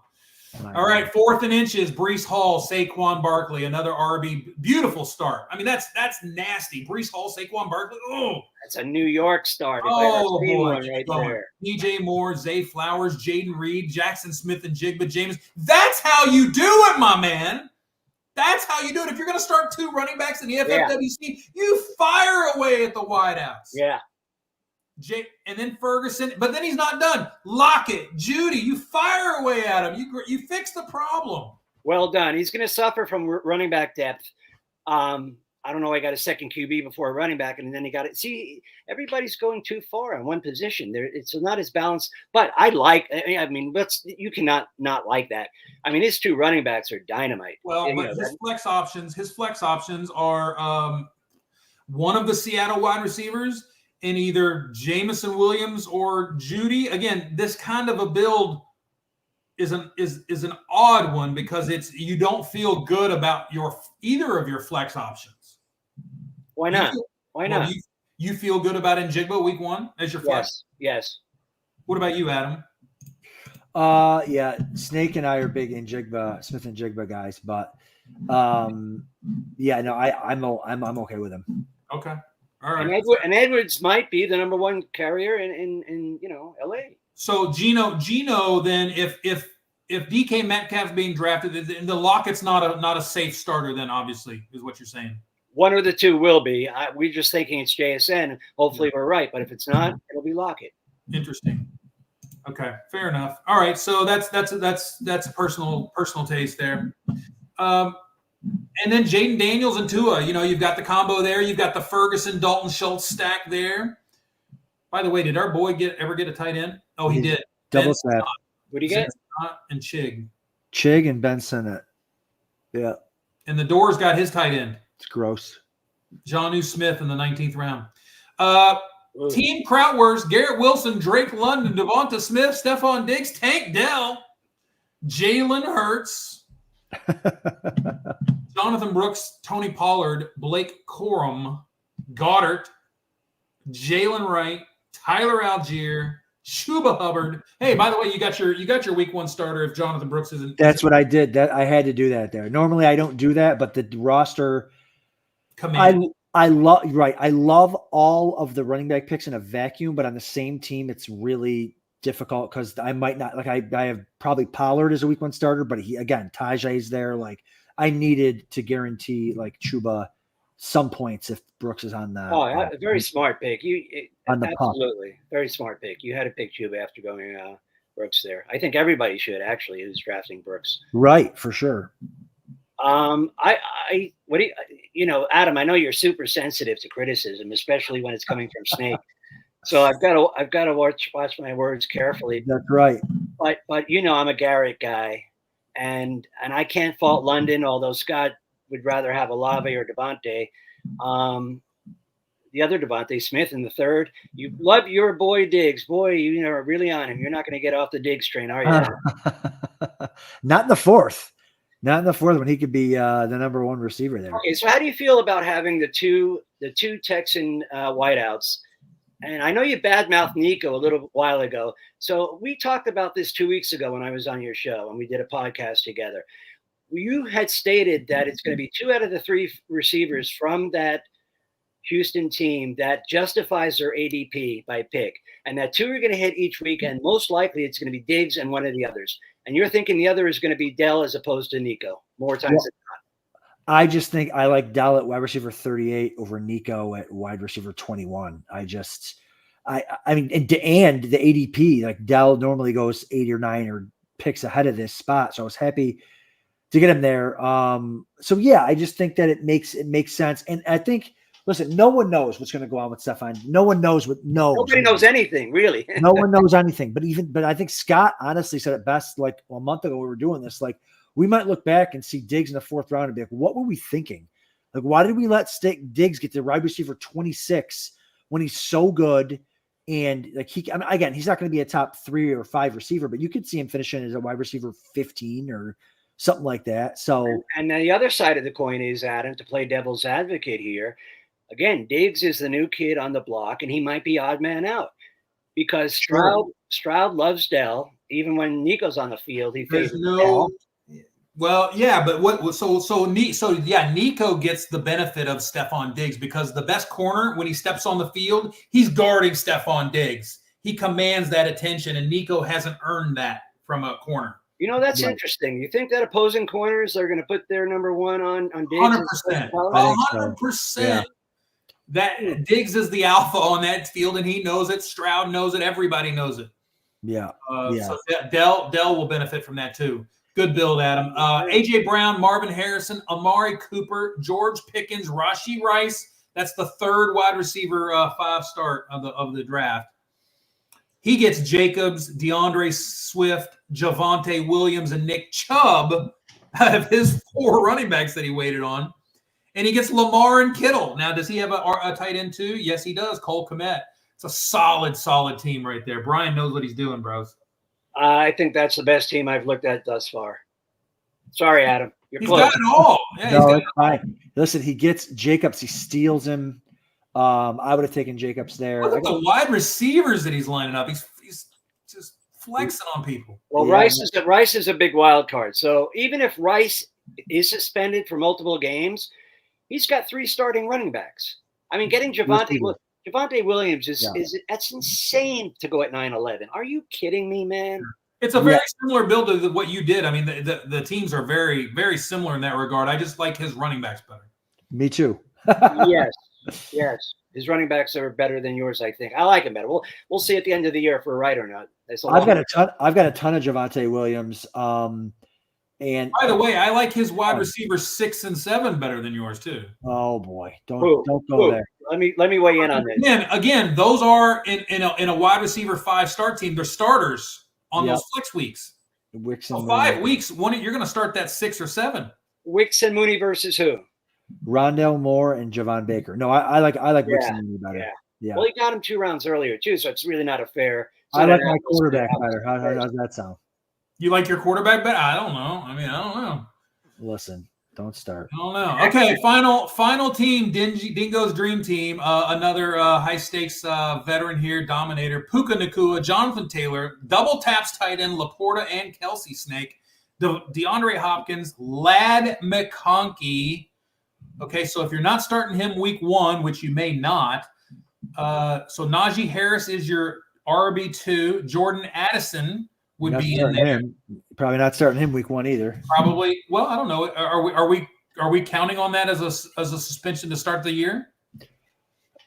I mean, who knows? But Right. We don't know. We'll see. Josh Downs, Gibson, Thielen. Okay, Thielen. Maybe you just throw in Thielen to sort of hold the fort. Hold the fort week 1. And Jared Goff. No, I got talking about Addison's favorite song being "Fast Car" by Tracy Chapman. And Oh. No, it's not an off the cusp joke. Actually, they said he had it in his turntable, along with the. It's not a turntable. His turntable. Okay, that is the quintessential example right there of an acid flashback. Ladies and gentlemen, stay away from drugs, especially when you start getting on in age, because I just called the turntable in a car. What I meant was, the loop. What do they call it? So. It doesn't matter. Addison's going to be a problem, I think. The NFL's been too meek in cracking down in recent years. They used to be a lot tougher. All right. Well, look, he's double tapped his tight end, so he has one of the best flex options that you could get out of a tight end here, obviously. And his RB2 is going to be back and forth with Najee Harris. I mean, that's not reliable. That's not dependable.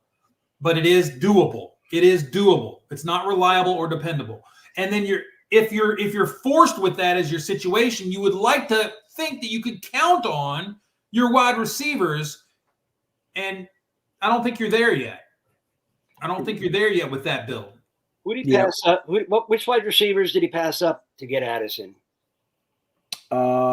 Jacoby Myers, Brian Thomas, Adunze, Palmer, Mike Williams, Cooks. You got to take Addison. I can see that. You know what? If you look at this drafter, what's his name? This is Robbie D. If you look at his starting lineup that he's going to put out there in week 1, I think it's very competitive. Yeah. His wide receiver 3 is the only weakness. Yeah. And McConkey could have a great, week 1. Well, what's the second flex? It's got to be. That's true too. Yeah. Yeah. Well, Addison, right? Addison.